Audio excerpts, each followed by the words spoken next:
Hello friends, how are you? I hope you all are doing good. So let's start with the new chapter, our chapter number 13, that is joint and byproduct costing. Joint and byproduct costing.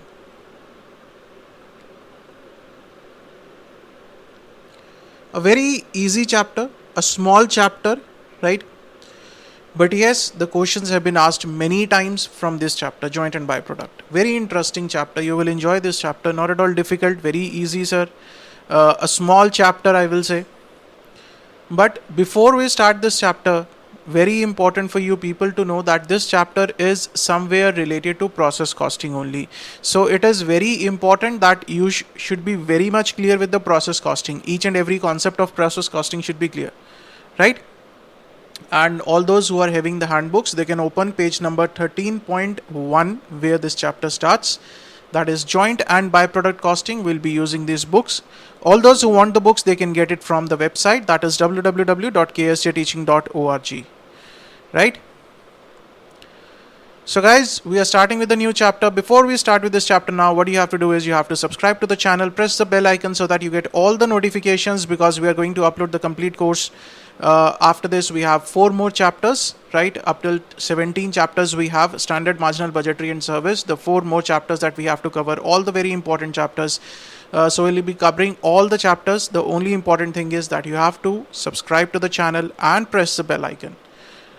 Okay, and most importantly, share with most of your friends, right? Maximum, share it maximum on all the platforms, on Telegram, on everywhere, right? Because this is the course you are not going to get anywhere, sir. Free of cost. You are absolutely not going to get this content free of cost anywhere. This is a challenge. I'm challenging you guys if you get it somewhere.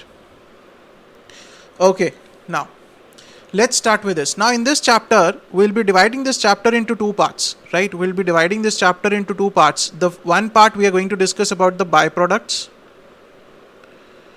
right? And in the second part, we are going to discuss about the joint products.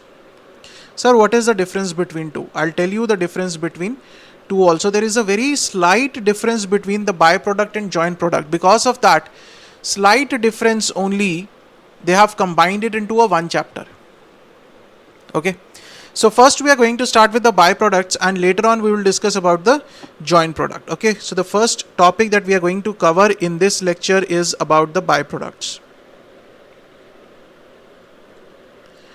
Right, sir. Let's see what about the byproduct. Say, let's take an example that you are a t-shirt manufacturer, right? Or a shirt manufacturer, I will say. Right, sir. Now, for the manufacturing of this shirt, what will you do? For the manufacturing of the shirt, what will you do? You will input the raw material. Input a raw material, and right, then you will do some expenditure on labor, overheads, everything, right? So there will be an input, and from that input, what we expect is the output, that is shirt. Right, this is my output. This is where your manufacturing process will end and you will get the output, that is a completed shirt. That is what you wanted. Clear? Now what happened when you started with the input? You put the input, raw material, labor, overheads, and at the time of output, what happened, sir? Instead of only shirt, what you get is 2 products at the time of output. At the time of output, what you get is you are getting 2 products, right?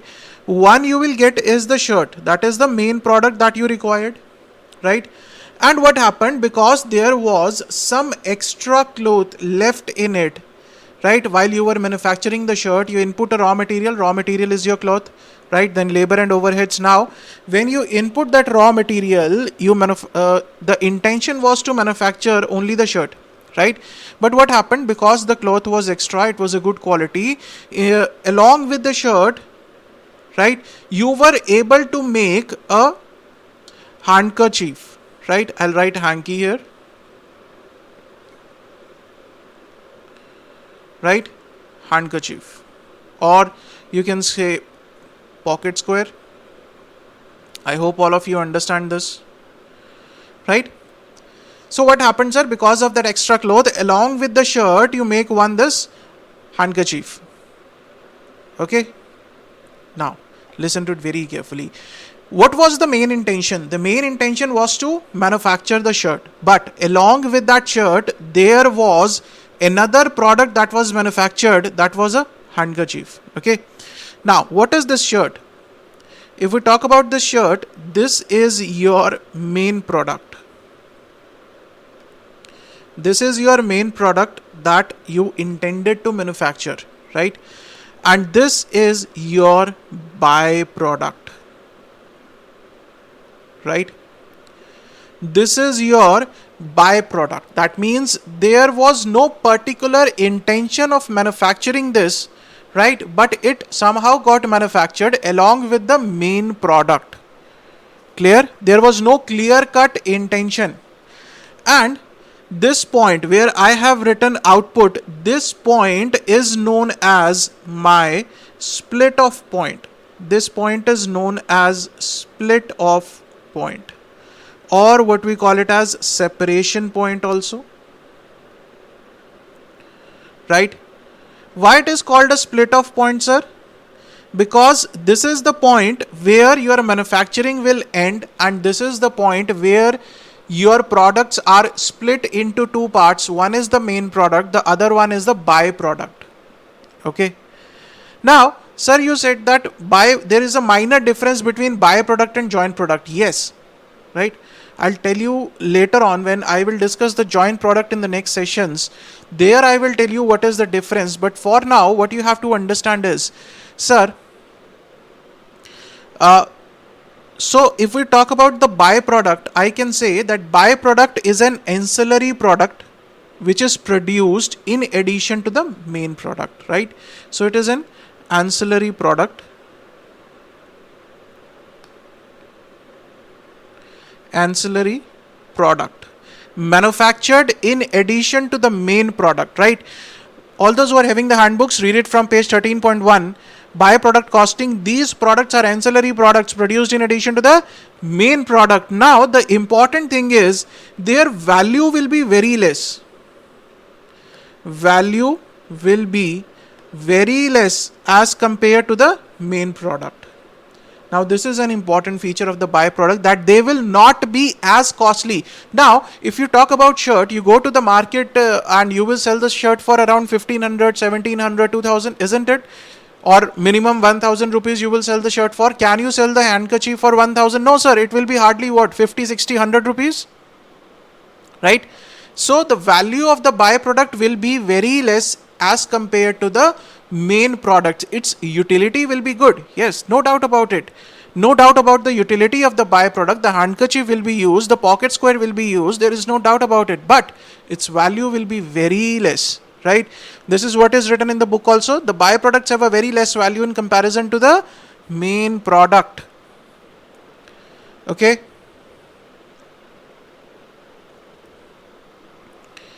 Now, okay, understood the example. So this is a byproduct. That means it is an ancillary product which is produced in addition to the main product, right? The value of that byproduct will be very less as compared to the main product. That is, when you will go to sell that byproduct, you will not get that value as compared to the main product. Clear? Let's take another example. You might be able to understand more better now. I'll give you another example. Now it is given in the book also. For example, there is an apple, right? We all know apple. Yes, sir. An apple a day keeps a doctor away, isn't it? So you must have it. Now, say you want to convert this apple into apple juice. Great, sir. You want to have apple juice from a fresh apple. You go to a shop, you say, hey, please give me the apple, or you go to your mom only, right? You say, mom, I want the apple juice. So what do your mom will do? Your mom will take out the apples from the refrigerator, and the first thing that she will do is, peel these apples, right? So when she will and then she will put that into the mixer grinder and convert these apples into the apple juice and give it to you, right? So what is the main product? This apple juice is your main product, isn't it? This apple juice is your main product. Okay, now there is another byproduct that is being released, sir. Yes, that is being there, that is was present here, not released, that was present here. Sir, what is that byproduct? Sir, what is that byproduct? The byproduct is when you are going to peel that apple skin will be there. That apple skin will be there. Now you will say, sir, we throw this apple skin in the bin. So how this can be a byproduct? Yes, you throw that in the bin, but it is used as a byproduct in some of the industries. You will go to the market. What you will do? You will go to the market, you will go to a cosmetic shop and you will try to find out what? The apple cream. You will say, wow, this cream is having the apple, this must be good. What is that? How the apple is put on that cream? When you open that cream, do you find that apple slices in that? Yeah, are you going to find those apple slices? Wow, apple cream. That means you are going to find those apple slices in that cream, isn't it? Isn't it so? No, sir. What they are going to do is they are going to take out the extract from that apple skin, right? And that is what they are going to use in those cosmetic creams. So this is a byproduct. This apple skin is a byproduct. This is a byproduct, right? So you can make at home the cream with this apple skin. So this is a byproduct. The main product was the apple juice that was required. This apple skin was not so required, right? So this is a byproduct. The main product is the apple juice. Now next time you ask your mom to keep that apple skin and go to the market and sell it to a cosmetic manufacturer. Okay? Sir, we are a CA student, sir. We are a CMA student, sir. Are we going to sell these things? Isn't it? Okay. Jokes apart. So, I hope you people are clear with this, with the main product and the byproduct thing. So what is important is I'm going to just refresh some of the concepts, some of the terminologies that we are going to use in it, right? So the first thing is that you input the raw material, right? And you start manufacturing, and there is a point when your manufacturing will be complete. This is the point here, right? Your manufacturing is complete. This is known as split off point, right? Split off point. That means at this point you are going to get two products. Okay, so one is going to be the main product. So one is going to be the main product and the other one is going to be your byproduct, right? The byproduct will have less value as compared to the main product, very less value as compared. The byproduct will have a market, no issues about it, but the value will be less as compared to the main product. Okay, now what happens, sir? What about this main product? You will go and sell it in the market. You will go and sell it in the market, right? There is no doubt about it. Now what happened, sir? You took this byproduct also and you went to the market. You took this byproduct and you went to the market. Okay. You say, sir, this is our handkerchief that we have made, or this is the pocket square that we have made. And you went to the market, you sell it for 100 rupees.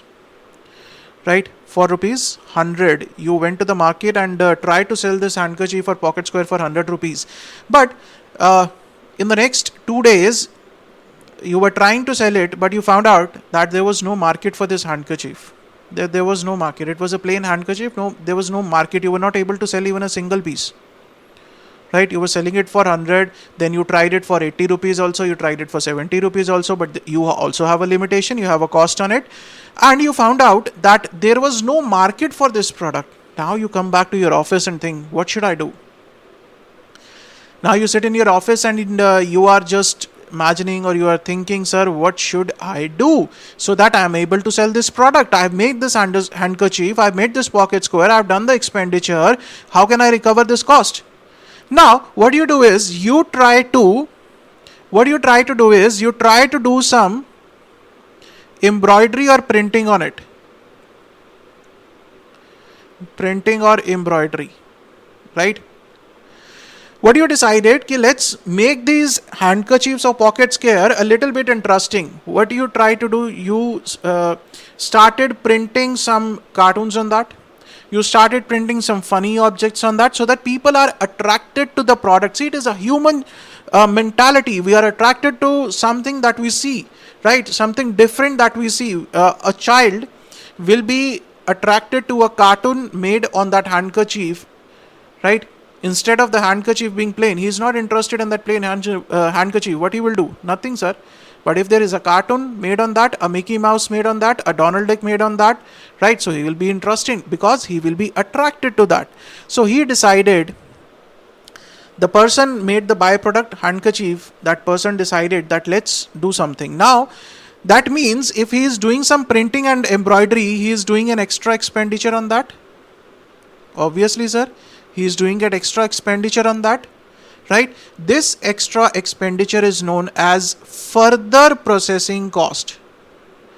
This is known as further processing cost, right? Further processing cost. Now, after this you have done, you go to the market and can you sell it for 100 rupees? No, sir. Because you have done some extra cost now, your cost has increased, accordingly your price will increase, and now you try to sell it for 130 rupees and you have the ready market available. You are able to sell it easily. You are having a good market, right? So this is about the byproducts. Now, the main point here is, sir, why are we going through with this chapter? Why are we studying this chapter, sir? We have understood byproduct, but you have not told us why are we studying this chapter. Right, so it is important to understand that why we are studying this chapter, sir. The important point here is, sir, you have input the raw material, labor, overheads, right? So that means there is some expenditure on this. Sir, you have done some expenditure in this period. Expenditure is done, expenditure on raw material, right, labor and overheads. Say you have done 1 lakh rupees expenditure on this. Sir, at the split off point, what you get is you get two products. One is the main product and another one byproduct. Now you have a market for both the things. You have a market for main product also. You have a market for byproduct also. The problem is now you have to set the prices for the main product separately and the price of the byproduct separately. Right? You want to set the prices. Right? Prices means the selling price. Right? For this, what do you need? You need the cost thing. Sir, this is the problem here now. The cost, identifying the cost is the problem. Why this is a problem, sir? Identifying the cost. Why there is a problem in identifying the cost? The problem is that this 1 lakh rupees has been incurred on both the main product and the byproduct, but we do not know how much of this 1 lakh rupees is attributable to the main product and how much of that 1 lakh rupees is attributable to the byproduct. So the main question here is, what is the main question? That how much of 1 lakh is attributable? How much of 1 lakh is attributable to main product and how much is attributable to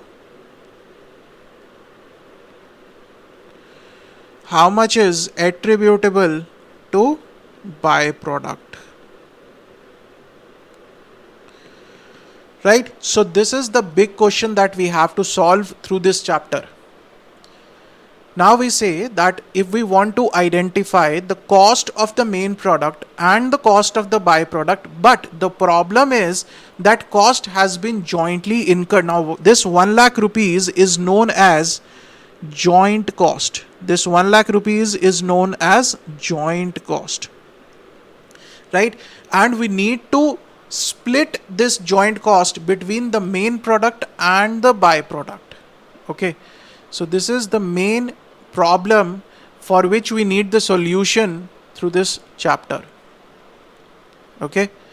that 1 lakh rupees, how to identify that how much of this 1 lakh rupees is attributable to the main product and how much of this 1 lakh rupees is attributable to the byproduct. The byproduct has a separate market. You cannot say, sir, the same price for the main product. No, the main product will sell for 1000 rupees, 1500 rupees. The byproduct will sell for only 100, 130 rupees, right? The value is less for that. Now I have told you two things. One is what is a byproduct, right? Clear for that, and why we are studying this chapter. Another thing is why we are studying this chapter, sir. Okay, so two things are clear. Any doubts? Now what will happen, sir? Why I am saying that this chapter is related to the process costing? Because in the process costing, what we say we input raw material, we do some expenditure of labor and overheads, and we get the output, that is the main product, right? So this is what we need to understand, that in the same process you are getting a byproduct. Then how to treat the byproduct in the process costing, how to treat that byproduct in that particular process, right, sir? That is why this chapter is a combined chapter with process costing. This is a part of process costing only, you can say. So the topic that we are going to discuss now is treatment of byproduct income in process costing. Treatment of byproducts. Treatment of byproducts in process costing. I told you in the very beginning also that you should be clear with the process costing concepts before you jump onto this topic. Okay. So there are three ways in which the byproducts are treated in the process costing. Let's see. The first way is the units of byproduct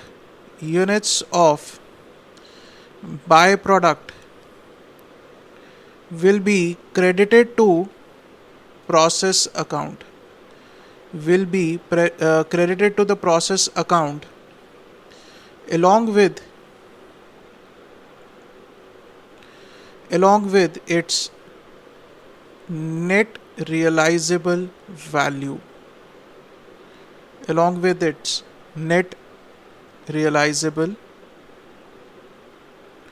value.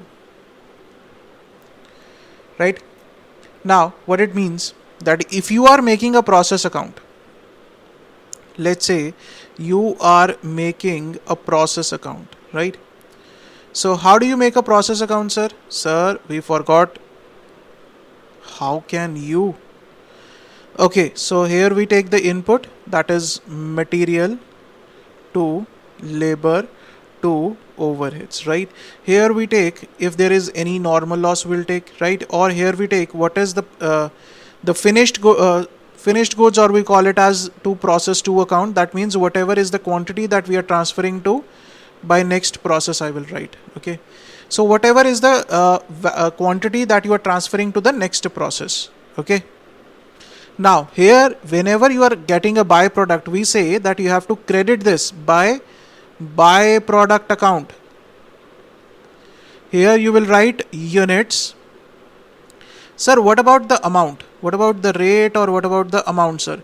Amount, we say we have to take NRV, that is net realizable value. Now, what is this net realizable value, sir?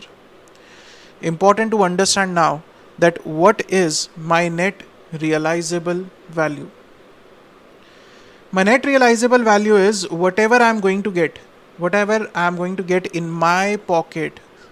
So try to understand. We'll discuss this net realizable value later on also when we'll discuss about the joint product, right? So what is net realizable value? How we calculate this net realizable value? We say that what is your estimated selling price? This is your estimated selling price.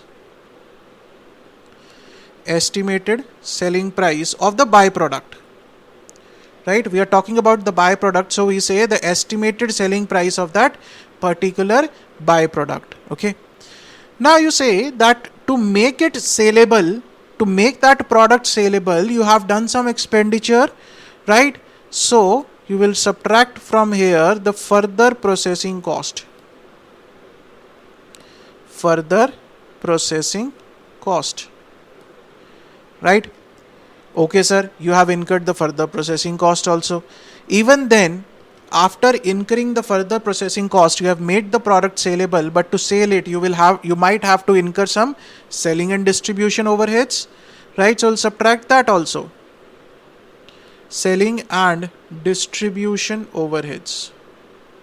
So what it means, from here, whatever we get is your NRV.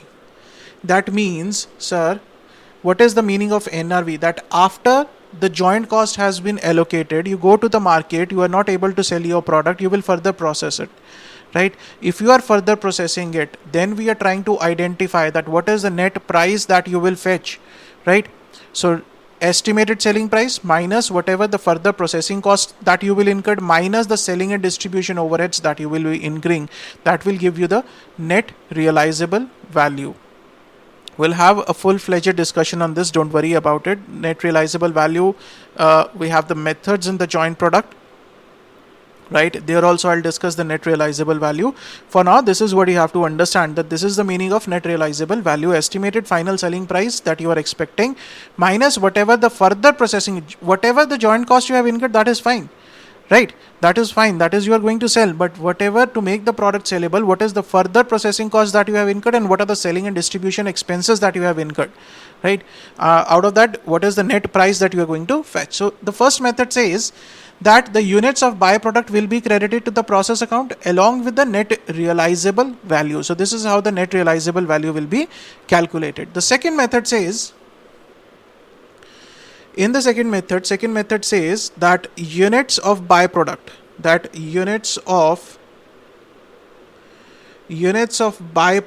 they will be credited to process account, right? They will be credited to process account, and the realizable value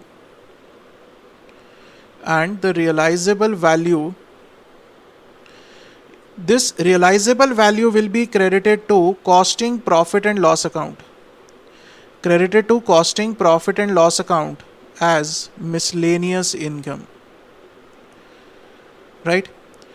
Sir, if we take it here, what is the impact here? Sir, your cost per unit will change whenever when you will try to identify the price of this next process, or if there is any abnormal loss, that impact will be on these two things. He says that let's take the other method, says that the units of the byproduct credit to the process account, okay? But sir, the realizable value, it should not be credited to the process account. It should be taken to the costing P&L as a miscellaneous income, right? Because it is the income out of your normal course of business, we can say, right? Your normal business is earning the income from the shirts. Now this is an extra product that you have been able to manufacture. You are selling it in the market. So this is your miscellaneous income. This is not your regular business income, right? So they say that take the realizable value to costing profit and loss account as a miscellaneous income and not credited to the process account, okay? So third method is reverse cost method.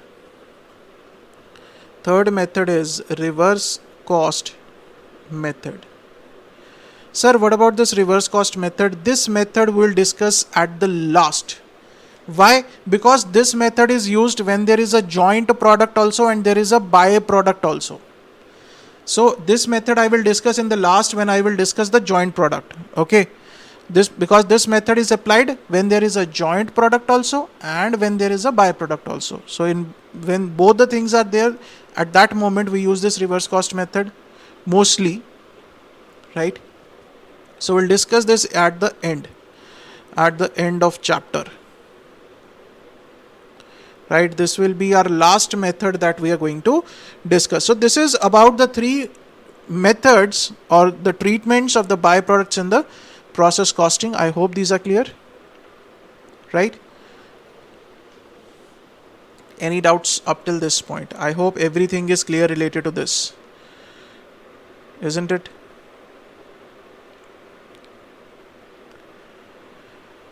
Any doubts? So this is about the byproduct costing. Now what we are going to do in the next lecture is a question on the byproduct. This question number 1, if you want to try it, you can try it on your own. All those who are having the files, these YouTube question files, and all those who are not having the files, they can get it from the mobile app. Okay, so this is the first question on byproduct costing. This question we'll attempt in the next lecture, right? So see you guys in the next lecture. Till then, stay safe, stay healthy, keep studying, keep sharing. Thank you so much.